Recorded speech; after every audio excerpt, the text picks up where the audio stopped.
what got me here would not get me there. You understand? I started in 2021 in an internship in a finance space, right? And I thrived at it relatively well there, but after a year, after you have learned, you need to move on to the next level now. Yeah.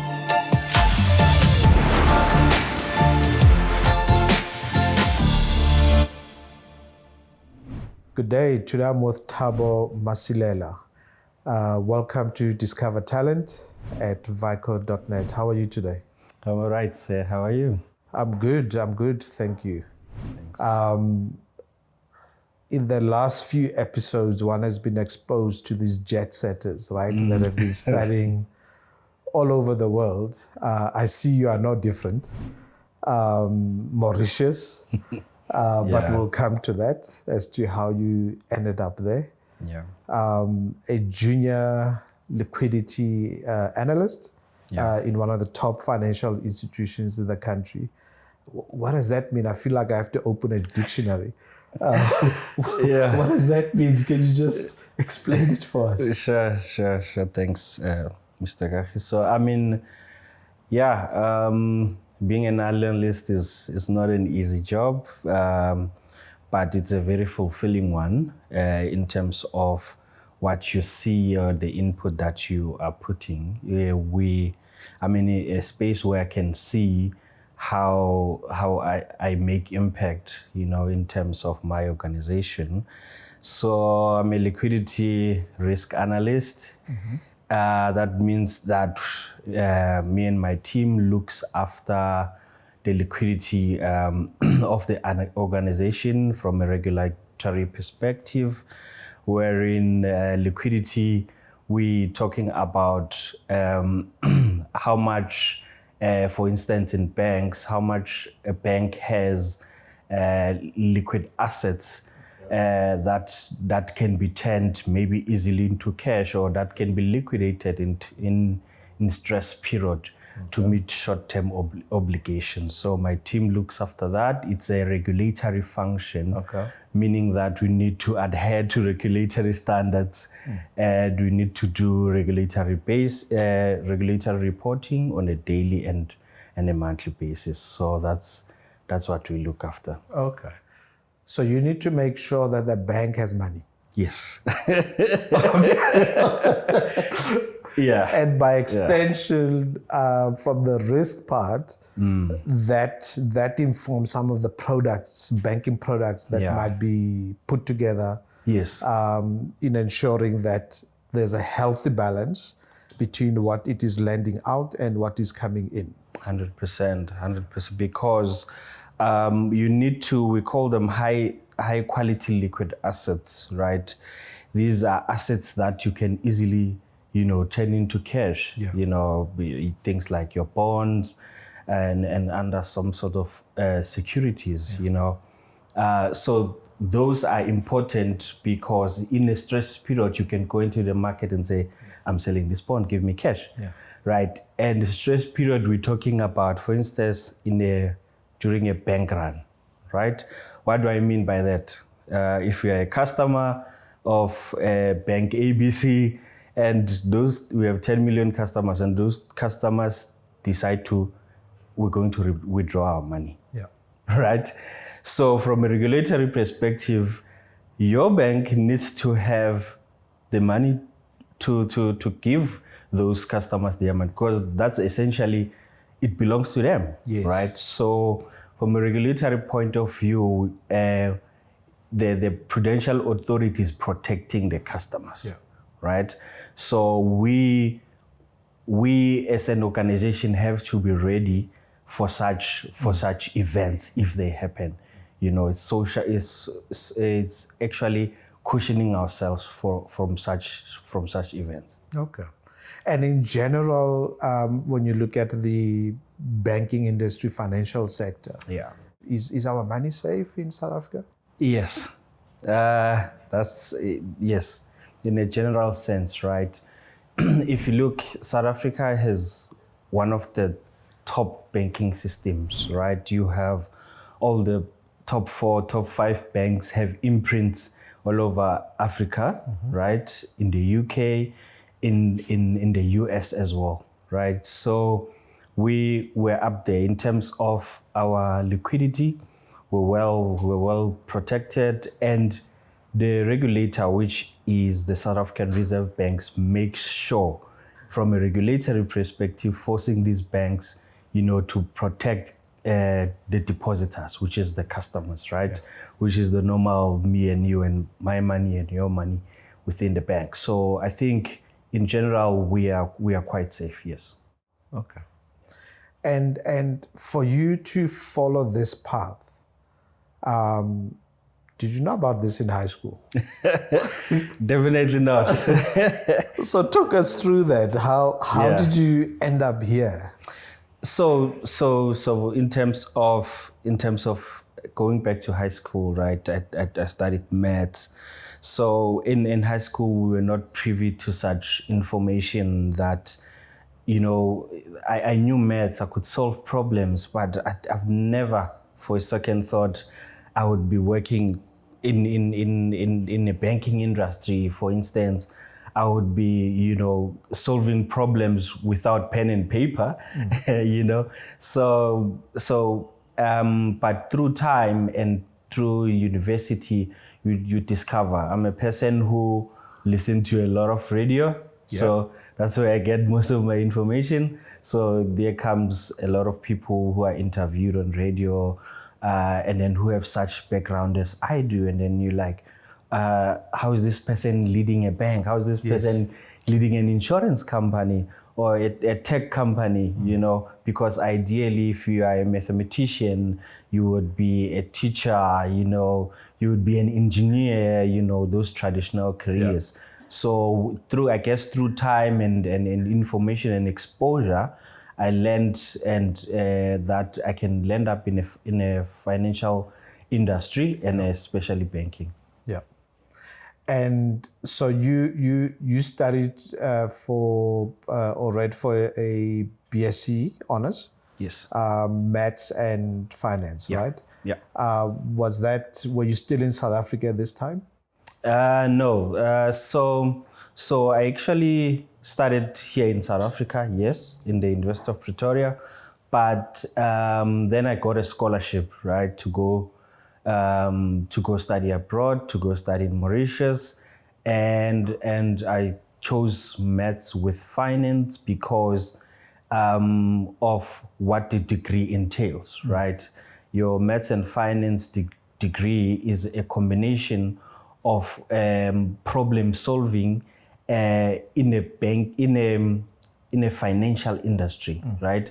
So you are using your logic that you get in maths, right, for solving for X, that is, but you are solving financial problems, right? So I like that combination with that degree, and that degree is a very solid combination of what I was looking for. Yeah. And your scholarship, was that mid your undergrad at the University of Pretoria, or you had to complete that first? Yeah. And then did your postgrad in Mauritius?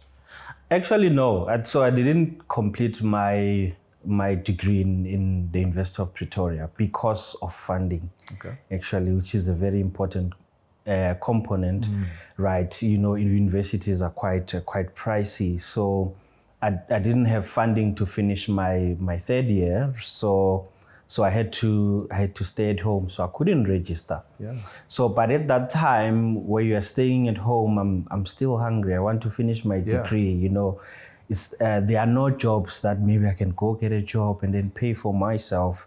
So it was quite a difficult time, right? But it is in such times that we get tested to go an extra mile, to go look for opportunity wherever it is. So during that period when I was at home, I came across the Mauritius Africa Scholarship, right? And then I applied. I saw other scholarships, but particularly this one, because I like Mauritius. so I applied for this one, and I never thought I would really get the scholarship. Yeah. So from there on, got the scholarship, and then went to study in Mauritius. No, excellent. It's a good news story. And your experience, unfortunately, is so common in country, right? Where many students can't finish 100%. their studies because of funding constraints. And Mauritius itself, how was that? Were you, I hope you were studying in English, not French, right? Yes, it was English. So Mauritius was amazing, man. So I spent 3.5 years there. Gotta say that the first 6 months are the toughest, right? The most difficult time in my academic life, because now you are in a different space, right? Mauritius. But you've got the beach there. No, how I wish, I only went to the beach after 3 months because I was trying to learn, and get comfortable. So, and studies are important. You are there with a scholarship. It means you must perform, and you've got performance reviews every 6 months. So the first 6 months was tough because I had to adapt to the language, right? To the people around there. In my class, I was the only black student in the department, actually. So you've got lecturers who predominantly speak French. Yeah. So you would be in a class, and they would, maybe speak French in a non-formal way. Yes. But that is, that throws one off. So you need to adapt. Yeah. You understand the food as well. I actually got a bit sick when I was there because of the humidity. Yes. So you've got all these non-academic factors affecting, your well-being. So that's why I say it took time for me to adapt. But once I adapted, I visited all the beaches in Mauritius. So, it was a holiday after that. No, I hear you. Studying and holiday. Now, that's a good mix. Yeah. And then it was time to come back home. Yeah. And reintegrate. But perhaps before we get into that, what tips would you give to anybody, looking back? If I had to do this all over again, what tips would you give to anybody wanting to follow almost a similar route as yourself, in particular international study? Yeah. One is to get the right information, right? If you want to study abroad. I mean, we've got the Department of Higher Education and Training has got a special division for international scholarships, right? We've got a lot of scholarships that cater for students, right?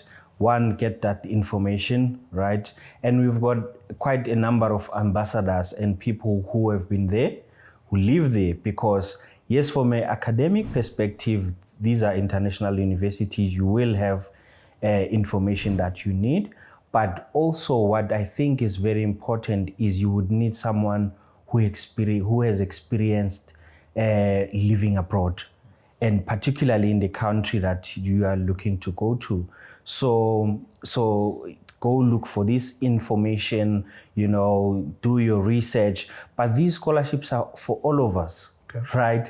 They are not for someone maybe with a well-off background financially, right? For me, I struggled with my studies and got a scholarship that paid for everything. Yeah. Right? It means I didn't have to worry about my studies. And I think it's a fantastic thing.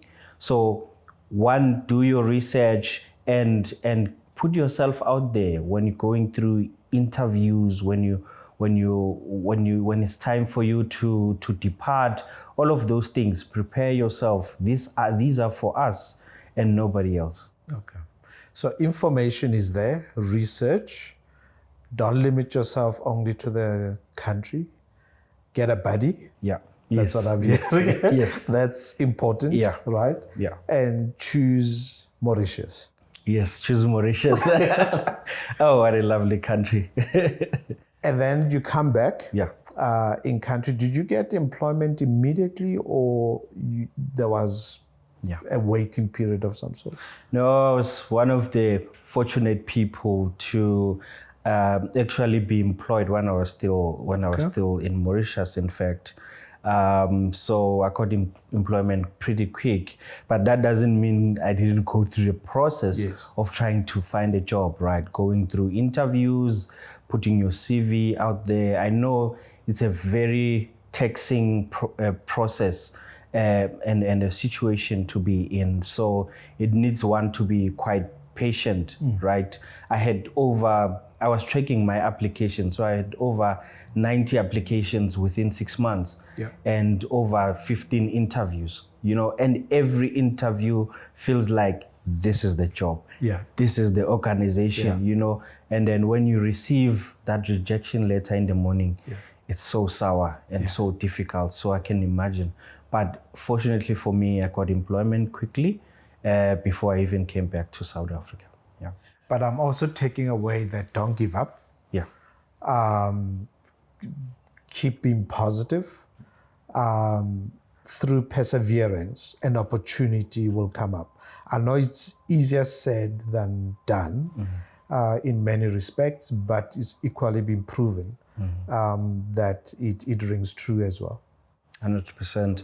I think a lot of what I've done or managed to achieve was primarily because of the amount of resilience that I have, and I have a lot of perseverance as well. One needs to be resilient in this generation and in this point in time. So especially when you're looking to finish your studies, and when you're trying to look for employment as well. But it doesn't even stop there. Even when you get into these organizations, you need to still be humble, be willing to start from zero, be willing to be taught. So I think I draw a lot of strength from that I was willing to be someone who doesn't know anything. I can be carrying this degree that people are saying, wow, this is a great degree from a STEM field, but I haven't been in the industry. You come in as an intern, you start from zero. You relearn everything again. Yeah. I mean, a couple of things coming out of there. So with all the gifts and talents that you have, and you have this fantastic degree, a common theme that's coming out from yourself and from similar conversations is flexibility, adaptability, resilience, right? And some humility. And those skill sets, they're actually with you for a lifetime, isn't it? Because you're going to take them not only from your high school years into varsity and then into the world of work. And they need to be cultivated throughout your career. And we don't speak enough about these, don't we? No, we don't. We don't. And they are not part of my CV, right? So that comes with character and that comes with personality, right? So, but even though I do have those, every now and then I get a reality check to go introspect, revisit this, because what got me here would not get me there. You understand? I started in 2021 in an internship in a finance space, right?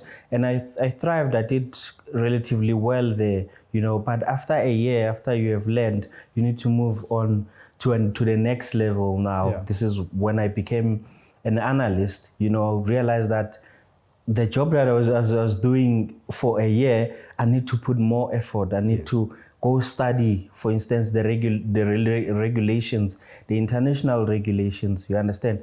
So each and every time you need to go and revisit and say, am I still the right person? Am I still in the right space? Am I still driven, So it's not a static thing that, okay, I'm this kind of person and nothing must change. You must be willing to learn and to expand your knowledge. I think that's what makes me, to be who I am. Yeah, yeah. And in your analysis, and I think we've covered part of it in terms of characteristics that one needs to have, for those that may be feeling despondent, they're graduates, they are unfortunately unemployed. Any tips that you can share with them? What should they be thinking about, doing, or not giving up on? I think number one, where even though we're in very difficult times in South Africa, you have high unemployment rate, high youth unemployment rate is over the roof. It's a difficult space to be in. I think let's just acknowledge that first and foremost before we go forward, because acknowledging that means that we have humility towards people who are unemployed, right? We understand their situation. I would say to unemployed graduates that to never give up. I mean, it's a cliche, I know, but it works. Yeah. You never give up. You keep applying as much as you can. But one of the most important elements also that maybe it's not well talked about is let's get into studies and get those skills that are required at this point in time in the industry, right? There's research almost every year released by government of the highly skills that are in high demand. So let's look at those, right? I know primarily you might want to be an accountant or a medical doctor, right? But let's get to study the degrees that are in demand out, the skills that are in demand. Now we have a privilege of information, right? You've got a lot of sites that provide short courses, free short courses. Let's go to those. The fields such as AI, your machine learning, your data science, your IT, even though you might not have studied something like that, but it's something that maybe we need to start looking into, because all of these organizations are adapting those systems, are adapting AI systems. Data is the big thing now, you understand? So maybe let's expand also our minds into those spaces and try and understand how we can add value in those spaces, so that we can get employment that is so rare in this country. Yeah. Yeah. I mean, that is so critical, and you're right. We have to do something. We can't just leave it to the bureaucrats, as I call it. Sure. To intervene, because this is a pandemic, It is. and unattended to, I think we are faced with quite catastrophic results. To be very frank about it, it's a challenge that we're taking up. We're quite deliberate about it. Yes.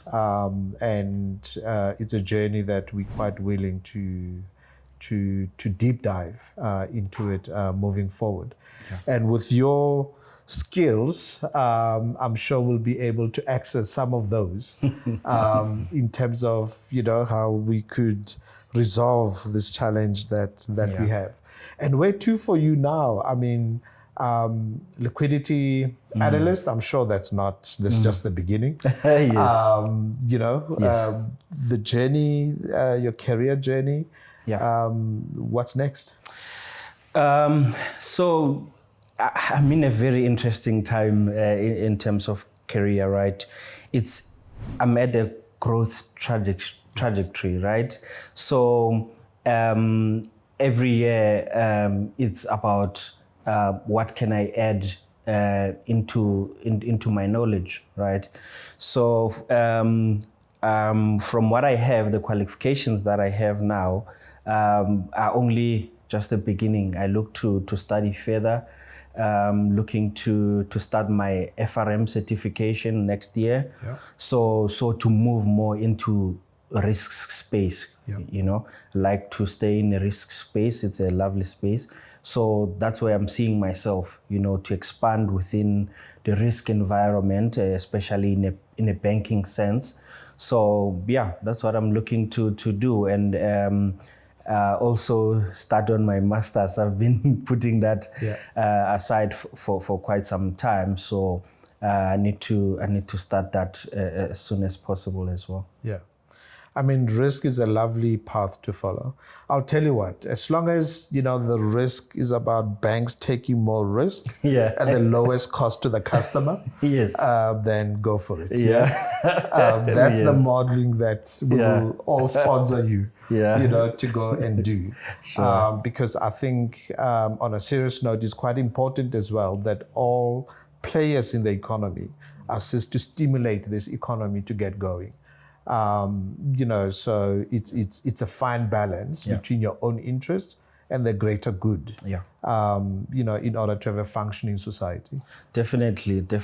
And a lot of these organizations, especially banks, they do have such as CSI programs, where they give back to the community, but also expanding their purpose and their imprints in communities, in people, in areas where we call them the unbanked, right? We have a lot of people who are unbanked, who don't have bank accounts, and who don't understand the importance to begin with. So a lot of these organizations are embarking on that journey to expand, the education around banking and regulation, and to also include a lot of people who don't have access or who don't have a privilege to even have a bank account. Yeah.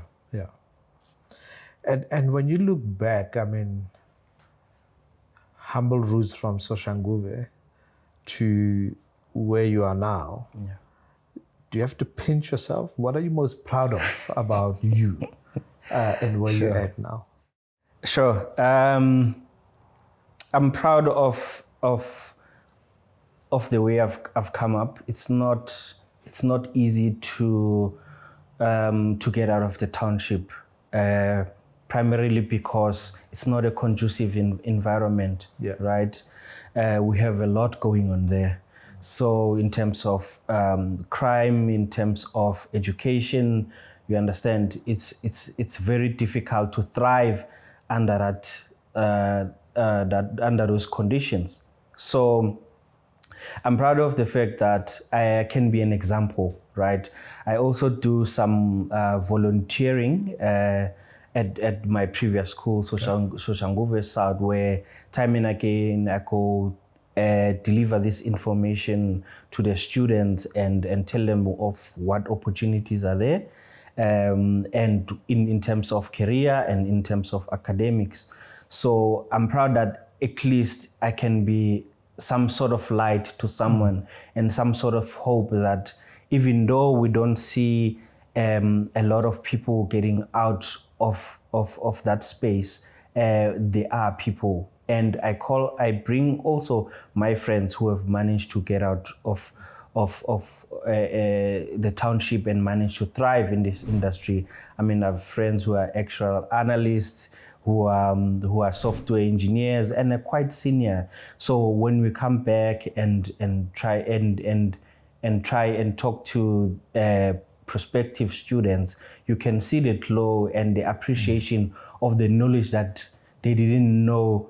That they didn't know of, you understand? Yeah. So I think that's what makes me proud, and in a family perspective, to also motivate other young kids who are coming in to say, it's not only going to a technical college, to a university, but also you can go study in any country you wish to. Yes. Now, congratulations. We're equally proud of your achievements. It's just a start, and we really wish you well. Thank you very much. So let's get to know, on a light side of things, a bit more about you. I hope this one is obvious. Sundowns or Kaizer Chiefs? Kaizer Chiefs. Kaizer Chiefs? Yes. And you're from Pretoria? Yes. Cavella Shoe or Hugo Boss? Hugo Boss. Are you sure you're from Pretoria? Yeah, I'm quite an anomaly, aren't I? Beyonce or Rihanna? Sure, that's a tough one. Rihanna. Your favorite Rihanna song? Sure. Diamond, actually. Oh, okay. Okay. Yeah. For somebody working with liquid assets, right? Yes. Bonang or Mini? Bonang. I want to ask you why. Yes. Ladies and gentlemen, Thabo Masilela. Thank you. Thank you very much, sir. I appreciate the opportunity to be here. Thank you. Thanks, sir.